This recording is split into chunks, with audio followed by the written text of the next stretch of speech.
Assalamualaikum warahmatullahi wabarakatuh. Salam warahmatullahi wabarakatuh.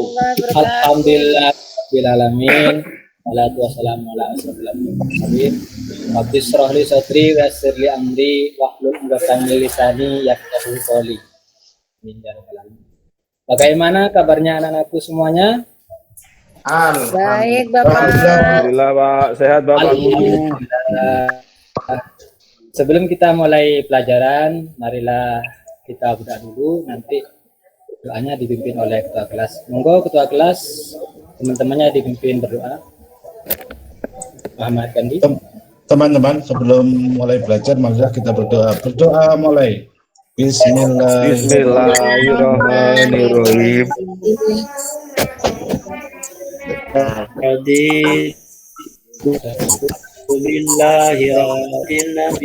Islami dina wa bi Muhammadin nabiyya wa rasula rabbi zidni warzuqni fahma amin. Terima kasih Pak Guru. Terima kasih atas terhadap ketua yang sudah memimpin doa. Saya absen dulu ya, biar tahu semua. Ya, Bapak. Yang masuk, yang enggak. Muhammad Gandhi. Hadir Pak. Alhamdulillah. Terus Muhammad Abrori. Hadir Bapak. Alhamdulillah hadir. Muhammad Taufik Asyihab. Hadir, Pak. Hadir. Alhamdulillah. Itu semua ya.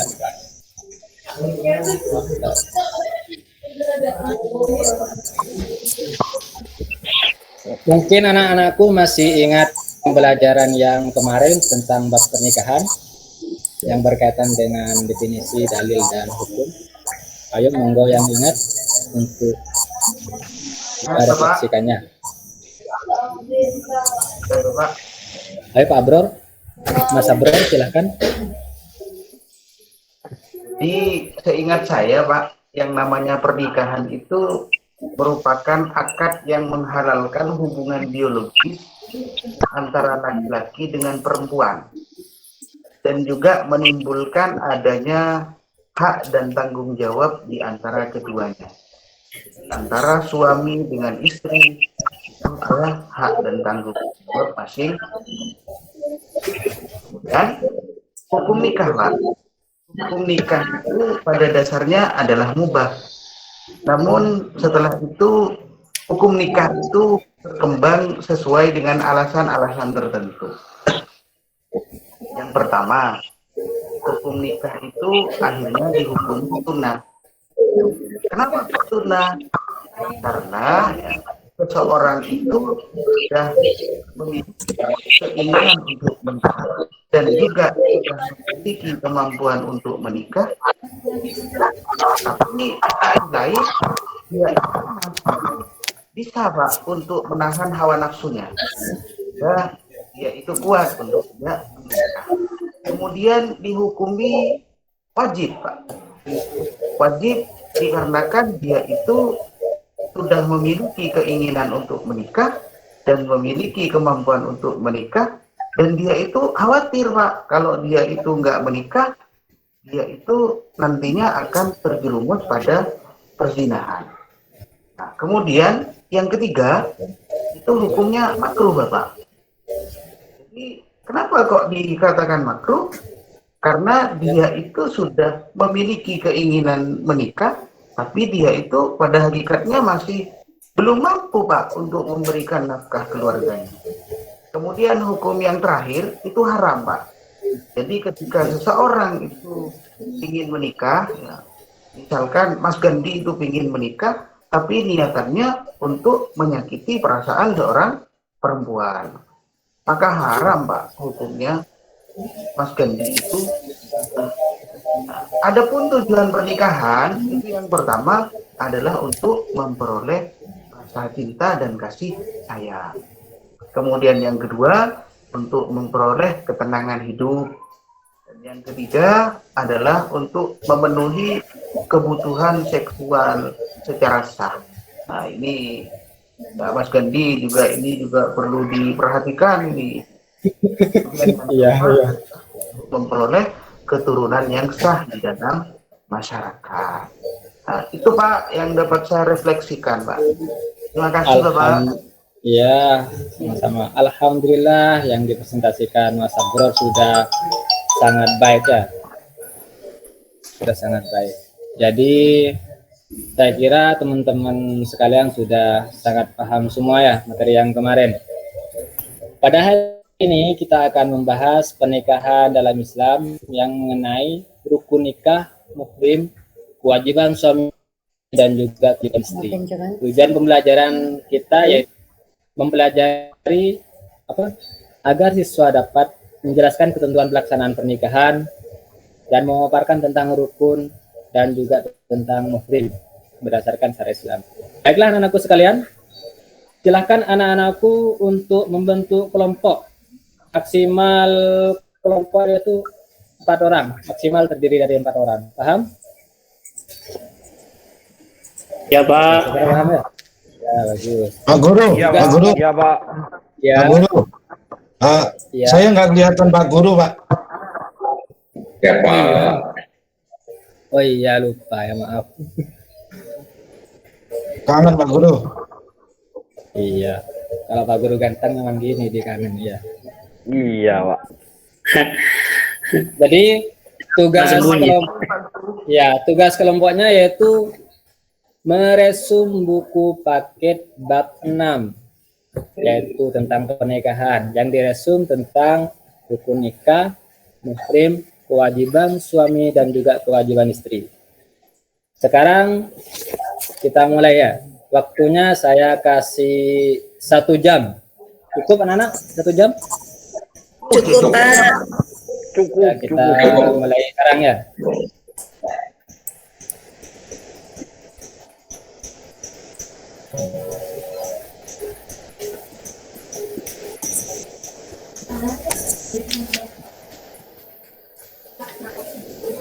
Alhamdulillah waktunya sudah selesai. Apakah anak-anakku sudah semua meresumnya? Sudah Pak. Ya Pak. Sudah Pak. Udah Pak. Monggo kelompok 1 untuk mempresentasikan dari yang diresumnya. Kelompok siapa nih kelompok 1? Kelompok anu, kelompok Pak Taufik. Ya, saya Pak. Saya kelompok 1. Dari materi yang sudah dijelaskan, hasil diskusi dari kelompok 1 yang pertama adalah rukun nikah. Ya. Rukun nikah. Rukun nikah di situ ada calon suami, kemudian ada calon istri, ada wali nikah, ada 2 orang saksi, dan ada akad nikah. Itu yang pertama. Kemudian yang selanjutnya adalah muhrim. Muhrim ini berkaitan dengan wanita yang akan dinikahi. Terus kemudian kewajiban istri. Kewajiban istri itu isinya mengenai taat kepada suami, kemudian memelihara diri, kemudian hormat dan sopan kepada suami dan keluarganya, kemudian mengasuh, mendidik, memelihara anak agar menjadi anak yang solih. Itu Pak dari kelompok kami, hasil dari resumnya Pak. Terima kasih. Oh, iya. Ya, bagus. Presentasinya sudah sangat bagus sekali, sudah sangat lengkap ya. Mungkin kelompok yang lain, mungkin bukan lo? Kelompok 4 ya? Ya, ya. Silakan. Ya, hasil dari diskusi kelompok 3 mengenai rukun nikah, bahwasanya rukun itu adalah ketentuan-ketentuan yang harus dipenuhi.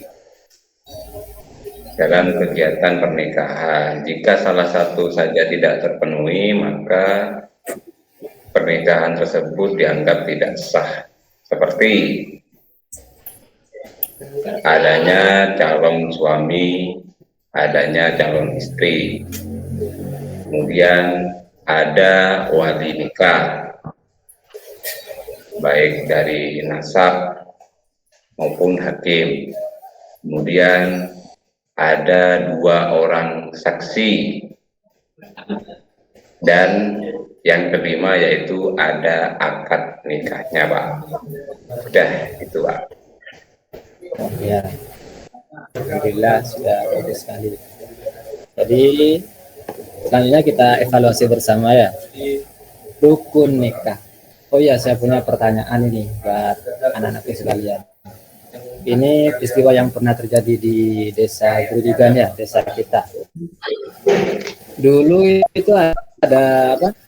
Ada rencana pernikahan. Ada seorang calon suami yang ganteng dan soleh, mau menikahi seorang cewek yang sangat cantik dan sangat soleh. Namun ketika hari H kurang 2 minggu, acara kurang 2 minggu, ternyata si calon suami sudah dipanggil alias meninggal. Nah, untuk saudaraku, seandainya peristiwa seperti itu, solusinya kira-kira bagaimana? Agar rukun nikah terpenuhi, solusinya bagaimana? Ayo. Taufik siap nikahi, Pak. Siap. Oh, Siap pokoknya, iya. Pak. Ya, sebetulnya saya juga siap sih kalau seperti itu. Itu jawaban bagus. Ya, terima Terus kasih solusinya jawabannya. gimana, Pak? Terus Solusinya. apa? Ya itu, jika calon suaminya kurang, calon istrinya sudah memenuhi syarat, masuk saja, ada apa-apa ya. Sebagai calon suami itu adalah solusi yang terbaik. Yang penting sama-sama mau, sama-sama tidak terpaksa. Karena jodoh itu di tangan Tuhan ya, sekaligus di tangan penghulu yang betul. Oh ya, untuk rukun nikah itu kan ada calon suami, calon istri, ada wali nikah dan 2 orang saksi dan akad nikah. Cari suami lagi, Pak. Ya, calon suami dan calon istri itu Mencari calon lagi, Pak, istrinya, Pak. ya. Ini saya menjelaskan tentang syarat-syarat untuk calon suami dan calon istri ya. Itu syarat-syaratnya hampir sama. Kalau calon suami itu kan laki-laki, calon istri perempuan ya. Yang kedua, sama-sama dewasa. Kalau laki-laki itu berkisar sekitar 19 tahun lah. Kalau perempuan sekitar 16 tahun. Selanjutnya, harus beragama Islam, harus sesama agama Islam. Kalau bukan agama Islam salah satu, maka tidak sah ya. Yang selanjutnya, kalau cewek, jika sudah punya suami, tidak boleh menikah lagi. Nah, itu persyaratannya. Jadi, istilahnya tidak dalam ikatan pernikahan. Tapi kalau cowok punya istri, boleh ya. Boleh menikah lagi. Maksudnya, Boleh, Pak. Setuju, Boleh Pak. nambah, Pak. Boleh nambah ya? Boleh nambah Boleh. kalau laki-laki. tapi harus izin ke istri yang pertama ya. Pak, Mas Taufik, Pak, ingin poligami, Pak. Ingin poligami, Iya, Mas Pak. Taufik. itu Kan boleh. ya semakin Tapi Boleh, katanya boleh. Mas Gandhi kalau mau tambah istri harus cari yang janda, Pak, katanya. Wah, oh iya, janda itu kan terdepan. Jadi pahalanya maksudnya, pahalanya terdepan ya. Tapi Mas Taufik nggak berani, Pak. Cuman pengen tok, nggak berani tapi. Oh iya, itu kan mirip dengan Mas Gandhi. Sama dengan Mas Gandhi, tidak berani juga. Ya. Pembahasan selanjutnya yaitu tentang muhrim. Oh, Evaluasinya tentang muhrim. Jadi seorang muhrim artinya itu orang yang diharamkan untuk dinikahi. Dalam ilmu fikih, muhrim adalah wanita yang haram dinikahi. Penyebab wanita haram dinikahi itu ada 4 macam. 1, faktor keturunan. Ngerti faktor keturunan? Apakah anak sudah paham tentang faktor keturunan? Belum, Pak. Itu tentang nasab. Biasanya kayak ibu kandung dan seterusnya, terus anak perempuan kandung dan seterusnya ke bawah, itu tidak boleh. Nah, yang kedua, faktor sesusuan. Faktor sesusuan ini maksudnya ibunya yang menyusui. Meskipun dia bukan ibu kandung, tapi jika sudah menyusui kita 5 kali kenyang ya berturut-turut, maka dia termasuk menjadi mahram. Dan selanjutnya saudara perempuan sesusuan. Ini kategorinya sesusuan maksudnya itu ASI ya, ASI, air susu ibu. Kalau air susu kaleng-kaleng itu tidak masuk ya, seperti Indomil, Denko, Brand tidak masuk kategori. Yang masuk hanya ASI saja. Terus wanita yang haram yang dinikahi, yang terakhir yaitu karena faktor perkawinan. Yang terakhir memiliki pertalian muhrim dengan istri. Apakah anak-anakku sudah paham semua dari penjelasan? Paham, Pak. Ya, bagus. Alhamdulillah pembelajaran hari ini sudah selesai ya. Kita lanjut ke kuis.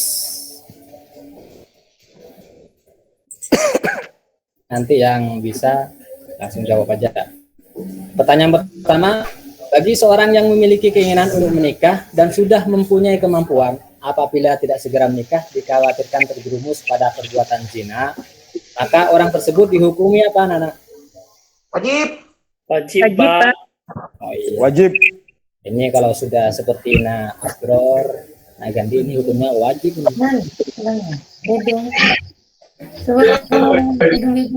Wajib, Pak.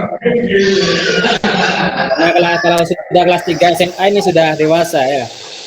Terus pertanyaan selanjutnya, tujuan pernikahan sering diungkapkan dengan istilah sakinah, mawaddah, warahmah. Menurut Anda, apa maksud yang terkait dengan perihal sakinah dalam keluarga? Tenang lahir dan batin, Bapak. Hah? Ketenangan hidup lahir batin. Coba cek dulu ya. Ya. Iya, betul. Alhamdulillah murid saya pinter-pinter semua.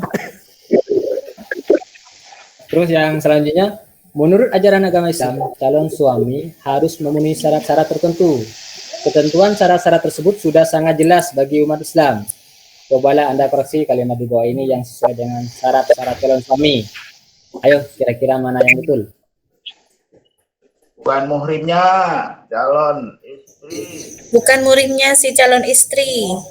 Oh.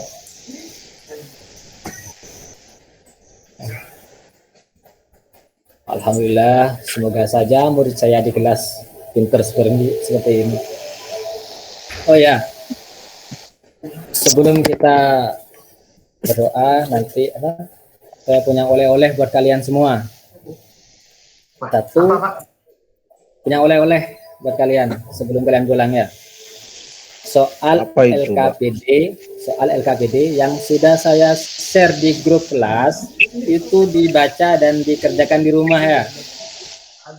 Oleh-oleh yang kedua, iya itu kan oleh-oleh ilmu. Soal yang apa?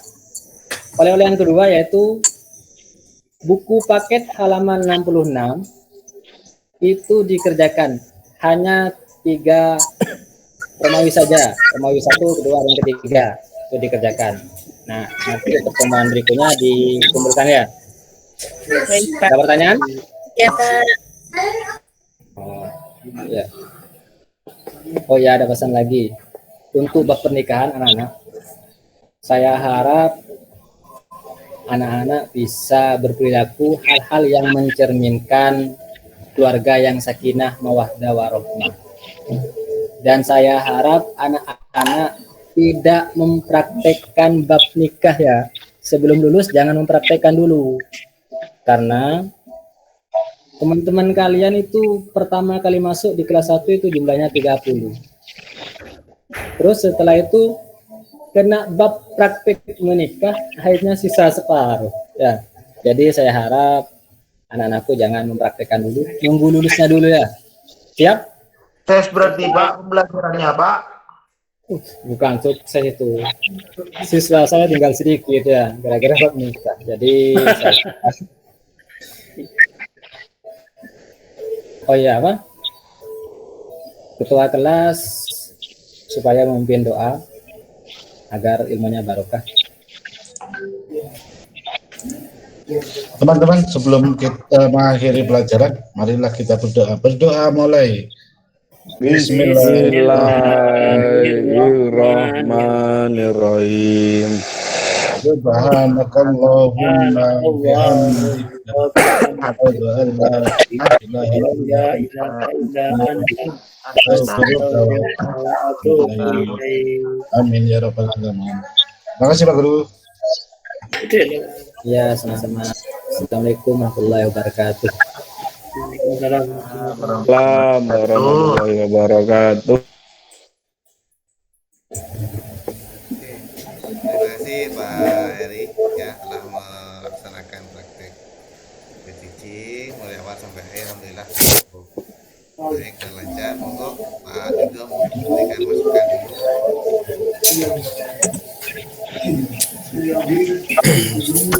Terima kasih Pak untuk Pak Heri ya, secara umum ini ya cukup baik